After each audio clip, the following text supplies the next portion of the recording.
Sarangarh SDOP Jitendra खूंटे इन दिनों ग्रामीण क्षेत्रों में तूफानी दौरा करते नजर आ रहे हैं। दरअसल रायगढ़ पुलिस अधीक्षक संतोष सिंह के दिशा निर्देश के बाद एसडीओपी जितेंद्र खूंटे ग्रामीण अंचल में बढ़ रहे कोरोना संक्रमण के चेन को तोड़ने के लिए ग्रामीण क्षेत्रों का तूफानी दौरा करते हुए गांव-गांव जाकर गांव के प्रमुख व्यक्तियों से मिलकर कोरोना संक्रमण के रोकथाम व उसके बचाव के बारे में जानकारी दे रहे हैं। वहीं इसी कड़ी में आज सारंगगढ़ एसडीओपी जितेंद्र खूंटे ने ग्राम पंचायत ग्वालिंडी, पिंडरी, छर्रा, छतौना, छोटे घोटला का संगम दौरा करते हुए गांव के प्रमुख व्यक्ति जैसे सरपंच, सचिव, आंगनबाड़ी कार्यकर्ता, सहायिका पंच व गांव के प्रमुख व्यक्तियों को सोशल डिस्टेंस के साथ जानकारी दी।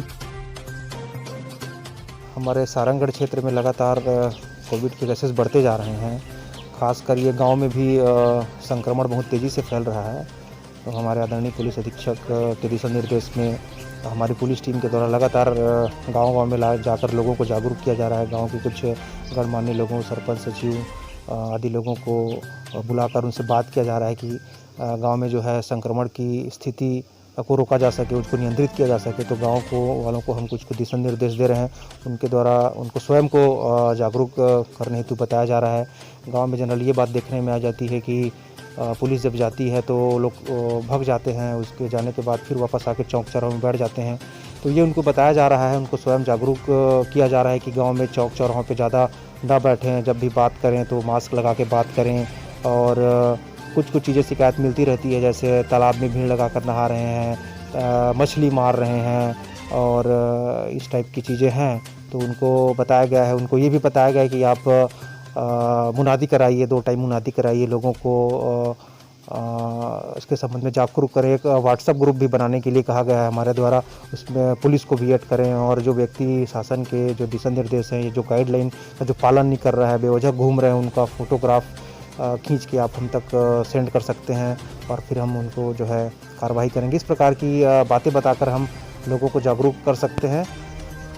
सर, बॉर्डर क्षेत्र का भी कुछ दौरा किया गया, कोई मिला? लगातार मेरे द्वारा और हमारी पुलिस टीम के द्वारा भी शहरी क्षेत्रों में भी और बॉर्डर के क्षेत्रों में भी हम लगातार जा रहे हैं, जागरूक कर रहे हैं कि वहाँ बिल्कुल बेवजह की आवाजाही बंद हो। केवल इमरजेंसी सर्विस वाले ही वहाँ से हम उनको आने जाने दे रहे हैं, बाकी लोगों को बिल्कुल भी हम वहाँ पे आने नहीं दे रहे हैं, उनको फ़ाइन काट रहे हैं।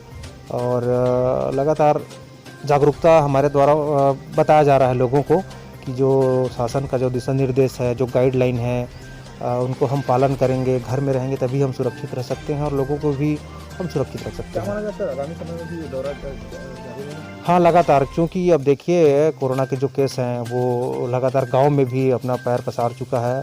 तो हम इसको जागरूकता से ही इसको ख़त्म कर सकते हैं। लोगों को खुद जिम्मेदारी लेनी होगी। हम केवल पुलिस और प्रशासन या दूसरे लोगों के भरोसे नहीं रह सकते। हमको खुद जागरूक होना पड़ेगा कि कैसे मुझे इससे बचना है और गांव को बचाना है। तो गांव के जो भी गणमान्य नागरिक हैं, सरपंच है, जनप्रतिनिधि, उनको जो है गांव में लगातार इसका प्रचार प्रसार करना पड़ेगा कि इससे हम लोग कैसे छुटकारा पा सकते हैं। गाँव में अभी हमारे द्वारा बताया गया है कि शादी जो होती है इसमें भीड़ होता है, तो शादी को थोड़ा सा अवॉइड आप कर सकते हैं कुछ दिन के लिए, है ना। और घर से आप या गांव से बाहर ना निकलें। गांव में अगर कुछ ज़रूरतमंद किसी को दिक्कत हो रहा है खाने पीने की, तो आप खुद से स्वयं वहां से व्यवस्था करके उनको दिला सकते हैं, राशन वगैरह दिला सकते हैं। तो इस तरीके से सब प्रकार की बातें उनको बताकर उनको हम लोग जागरूक करने का प्रयास कर रहे हैं। तो सारंगगढ़ शहर में कुछ व्यापारी ऐसे हैं सर जो अधिक मूल्य में सामानों को बेच रहे हैं, सर उनके लिए कुछ क्या कहना चाहेंगे सर? उनके बारे में कुछ जानकारी तो मिल रही है, लेकिन कोई पुख्ता ऐसा बात नहीं है या कुछ ऐसी शिकायतें नहीं मिल रही है। अगर ऐसी शिकायतें मिलेगी तो निश्चित रूप से हम उनके खिलाफ जो है कार्रवाई करेंगे।